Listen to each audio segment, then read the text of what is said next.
Swimming like a shark in a shrimp tank. Big fish, small pond in the shrimp tank.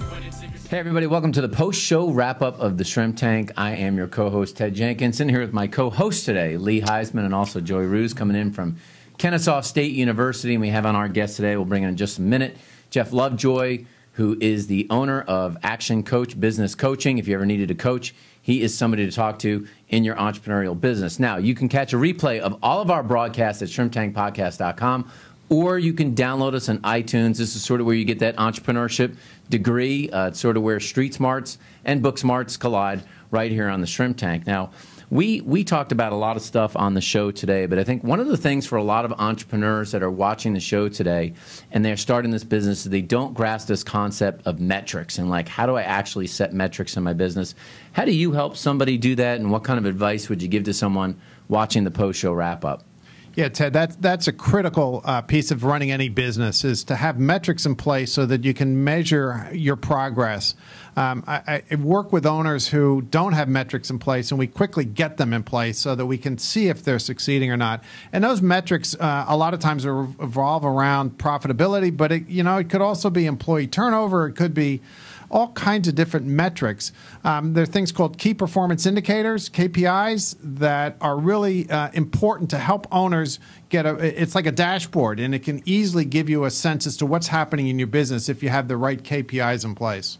You know, Jeff, your content on the show was quite intriguing, and really you should listen to the show in its entirety when you have a moment. As Ted said, download it on iTunes or even the Google Play Store. But we talked about one of your failures, in a sense, which I think is really important to discuss, because not action coaching and what you do is not for everybody. So if you are looking to use Jeff's services, there's something that's really important in this example that you could share with the listeners. Sure, thanks, Lee. And that is that, when you engage a coach, it doesn't matter if it's a business coach, it could be a baseball coach, it could be a singing coach. You have to be open to ideas and to making change, because if you're not, then there's no point hiring that coach. If you hire a coach to improve your swing in baseball, you've got to be willing to do and listen to what the coach says.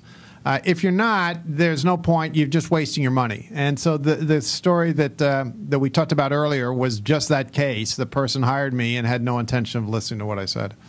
Jeff, another really quality part of the talk on the show today was the importance of setting goals, and how one of your areas of expertise is helping clients set goals, but then hold them accountable to execute those goals.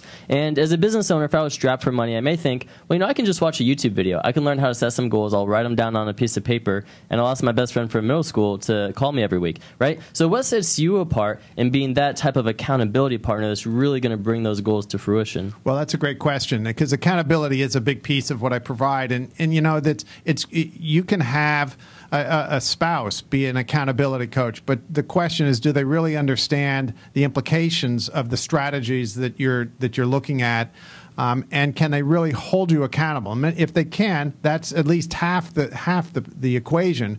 But knowing what to say and what to do and how to do it is the other piece of it. Because a lot of times I find business owners, yeah, they go to a seminar, they go to a workshop, they got great notes, but when it comes time to putting that into practice, they don't know how to start.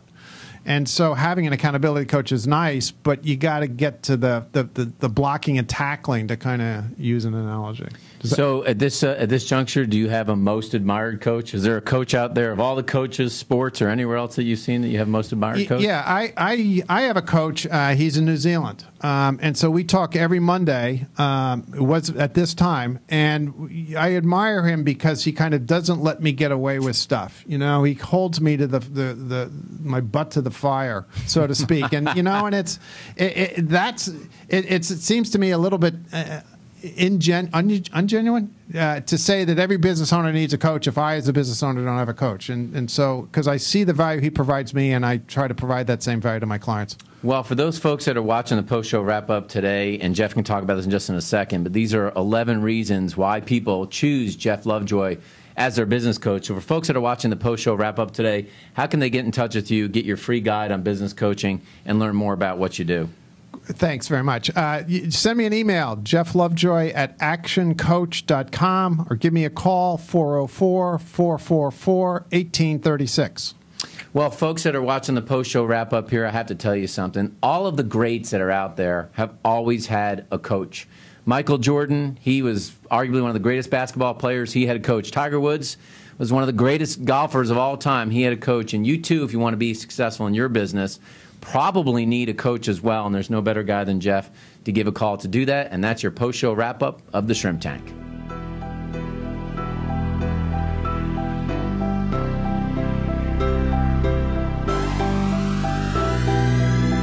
I've been feeling like a shark in a shrimp tank. Big fish, small pond.